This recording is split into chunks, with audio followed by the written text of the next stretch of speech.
In this episode, I'm going to share with you 7 really, really simple things to do or to check that you've done at the end of a day to help you regain consistency.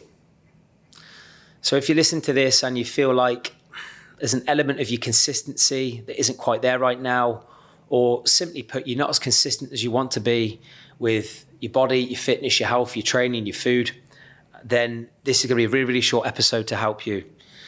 What I mean by end of day checklist,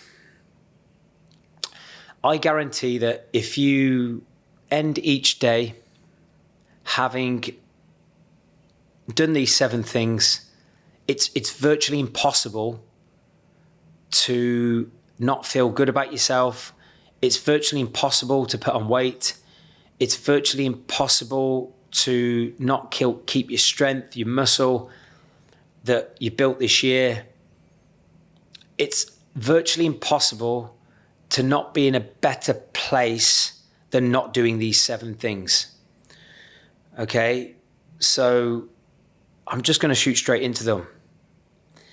And the reason I wanted to do this episode at this time of year, the time I'm broadcasting this is the 4th of December, and just sort of following on from last week's episode, if you missed it, which was socializing in December without getting fat, I really, really wanted to just share some simple podcast episodes that really, really simplify and reduce overwhelm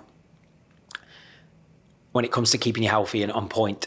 Because I think it's the biggest month of the year, as I said in the previous episode, where most people are off it.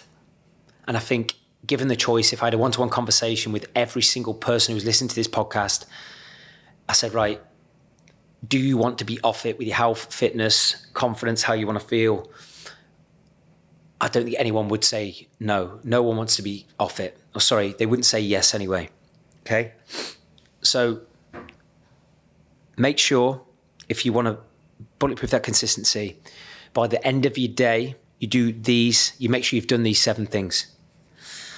Number 1, you've took your body weight on an empty stomach. Let me say that again. You've took your body weight on an empty stomach. Most people in December are not going to want to take their body weight on an empty stomach. But for me, it's the number 1 month. If you are trying to stay consistent with your health, fitness, body shape, and weight, you should take your body weight. Why? You're going to be paying attention to the one metric that most people don't want shooting up. So if we're not paying attention to our body weight, especially in December, and then we're over-consuming at parties, social occasions, end of year parties, etc., then there's going to be blind spots. We're not keeping a pulse check on our weight management, and by default, it's going to impact how we feel. So I really encourage every single person listening to this podcast, take your body weight on an empty stomach every single day. Maybe after a couple of days off at Christmas, all right? Because we know that's going to fluctuate a little bit for most people. But I guarantee if you can take your body weight on empty stomach as much as you physically can, you're gonna have more of an awareness of the foods that you've eaten the day before. And if you don't like what you see on the scales, then you are more likely to eat healthier food after that on that given day. There might be some gurus out there who disagree with me and they associate weighing yourself every day as negative. I think it's absolute bullshit. If you look at if I look at the trends from my years in health and fitness of people who stay in shape year round from those who don't, the people who stay in shape weigh themselves consistently. The people who don't stay in shape don't. It's a bit like people that I know that have enormous wealth. They are checking their finances. They've got a pulse check on their numbers. They're showing they value money.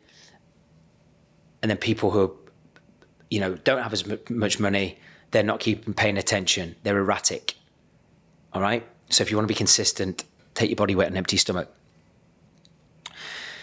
The next one, these are really, really simple. But again, remember, what is simple to do is also simple not to do. So the first one around body weight is, for me, it's about discipline. It's like the end KPI of the thing that you are trying to keep consistent, which is body weight.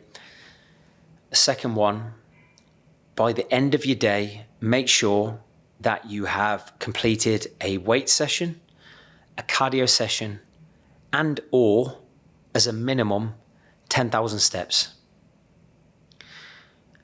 I guarantee if every single day you have made sure that you've moved, whether it's around steps, cardio, weights, you are going to feel good and you are going to naturally feel consistent. Movement shifts mood. I'm yet to coach anyone who doesn't feel good when they are moving regularly. Most people who are stuck, not feeling good, reactive behavior, don't move as much. So if I was to ask you right now, tell me the best weeks of the year this year that you felt on point, you felt great, full of energy, I can almost guarantee you moved more and exercised more, even if it was just walks on those given weeks. So don't end your day without knowing you haven't moved, lifted, cardio, or steps. The next one is really simple one around food. I think one of the biggest problems that affects people's consistency and affects how they look is they don't eat enough protein. So if you can end your day making sure that you've eaten at least 150 grams of protein across your day, if you're a man, maybe 100 to 120 if you're a woman, I can guarantee that you are significantly more likely to have managed your calories and not overeaten.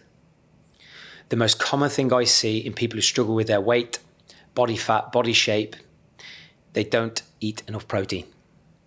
So a really, really simple thing to make sure you've done at the end of your day is had 150 grams of protein. Right? If you want to be really specific, you can have 1 gram of protein per pound of body weight, but I think most men, if you had 150 grams of protein combined with some weight training stimulus and movement, you're going to be in pretty good shape. But the big thing for me is it's just going to prevent you from overeating, as I've said on previous podcasts. And if you wanted to simplify the protein even more than that, instead of having 150 grams or just thinking, God, how am I going to do that across the day? Every time you eat 50 grams of protein. Most people eat 3 times a day. So if you are making sure that you've got 50 grams of protein in per each bout of intake, then that's going to take care of your 150 grams of protein. Okay, so the first 3, discipline with your body weight. Second one is weights, cardio, or movement, or steps, sorry. So that's basically your movement. Third one is simply protein. And I'm not getting into real food, added sugar and all this stuff. I'm just trying to simplify it even more. When anyone is ever stuck with health and fitness, the first thing we're trying to do, the first macro is increase your protein, because that will generally curb hunger and prevent cravings. Next one, don't end your day without knowing or having drank 4 litres of water. I'll say that again. Don't end your day without having drank 4 litres of water. And that might seem a bit extreme for a lot of people. But if you are drinking 4 litres of water, again, you're far less likely to overeat. You'll have more mental focus. You'll feel more hydrated, more energized. And it's just a really simple thing that doesn't cost a lot of money to do. And it generally looks after the amount you eat. And of course, if you're training, you can never train optimally without water in your muscles and cells. The 5th one is bed by 10:30 p.m. Now, I know different people have different routines and ideal bedtimes, but as an average, I would say all the clients we've coached, the ones who've got their shit together, are more disciplined with food, are more consistent with their training, they're in bed at a reasonable hour. And I think having a 5th step of just making sure you're in bed by 10:30, especially during a weekday, it's just a really, really simple thing to do. Because for many people, by going to bed by 10:30, by default, that takes care of the morning habits of getting up early starting the day strong, whether it's straight into work with a focused task or having more energy and more motivation to train and move, or because you've slept well and slept earlier, you naturally wake up in a proactive state and you naturally want to eat healthier food. Most people who eat shit in the morning are tired, they're stressed, and they're probably gone to bed late, and you're just lining your day up then to fail. The last two is, I suppose, a little bit around mindset and energy. I think it's a really, really simple thing to do, is rate your daily energy. So before you go to bed, rate your daily energy. High energy, okay, or low energy. And the reason I say that is if you are taking literally 10 seconds to evaluate, how was my energy today? Was it high energy? Was it okay? Was it low energy? It can help you then evaluate what you did during that day and maybe what you did the previous day that has created that energy. Because you may have a random day when, I don't know, everything went right at work, you had a great conversation, you met a certain person and that lifted your energy. But for most people, the energy you have is going to be created by what you do, how you live, and the habits you have. So if you are ending a day having evaluated, God, I've had an amazing day full of energy, that didn't happen by chance. So what were your rituals? What were your habits? What did you do? What did you do differently that day as opposed to the days maybe when you are lacking energy? So if you didn't like that answer of how was my energy and you rated it low, what did you do differently on the days that you have low energy as opposed to the days you have high energy? And by default, that will reverse engineer more of what you need to do and more of what you don't need to do. Lastly, rate how good you feel. Generally, you're probably going to find that if you have high energy, you're going to feel better. If you have low energy, you're not going to feel as good.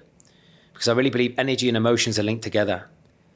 The better you feel, the more energy you have. The worse you feel, the less energy you have. So they work hand in hand. But rate yourself, how good did I feel today? Did I feel great? Did I feel okay? Did I feel bad? And what were the reasons for that? How did you start your day? What happened during the day? What were you doing more of? What were you doing less of? What places did you go that maybe influence how you feel? What was the structure of your day? Again, the emotions that you feel and the energy you have, for me, are the NKPIs of the inputs in the system that have created that feeling and that level of energy. And if you can have a simple pulse check on, how energized or not you are and how good or not you feel, then it's so much easier then to create predictable progress the following day if you want more of that feeling and more of that energy. So let me just do a recap. This is the end of day checklist to help regain consistency. So basically, before you go to bed, try and do these 7 things. Or make sure you've done these 7 things. You've took your weight on an empty stomach. You've either done a weight session, a cardio session, or steps, 10K steps, or maybe a couple of them. Long story short, you've moved.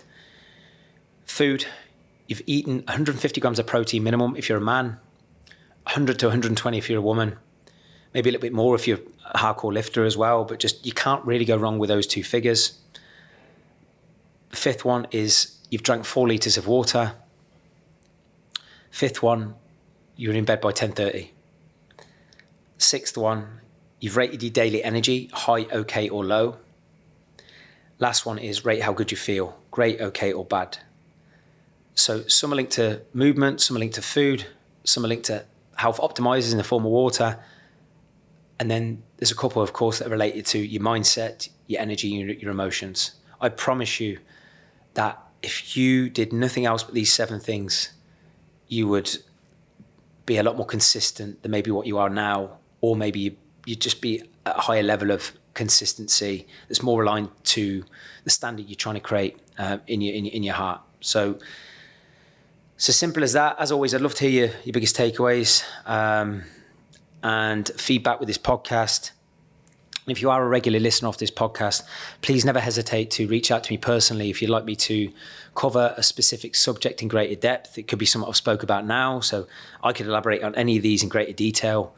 Or maybe there's a specific challenge or barrier right now that you really would love a different perspective on. You know, I'm not saying I'm perfect. I've been through so much in my life, personally, professionally, made so many mistakes even this year. But I know what it takes to be consistently healthy, in shape, whilst running a business and having a life partner, etc. to think about. So, as I said at the time of this podcast, it was 4th of December. But whenever you're listening to this, I'm guessing it's going to be in and around December time. Remember what you said to yourself at the start of the year with your goals, how you wanted to feel, what you wanted to do. And remember, every day matters. Don't be that person that is a couple of weeks away before Christmas going, it doesn't matter now, there's only a few weeks left. It's nonsense. There is an awful lot you can still do to make sure that if you are feeling a little bit disappointed with your actions, your behavior, your standard this year, you can still do an awful lot to correct that over the next couple of weeks. And hopefully today's podcast has just give you some food for thought for that. So thank you as always for listening. I'll see you next time.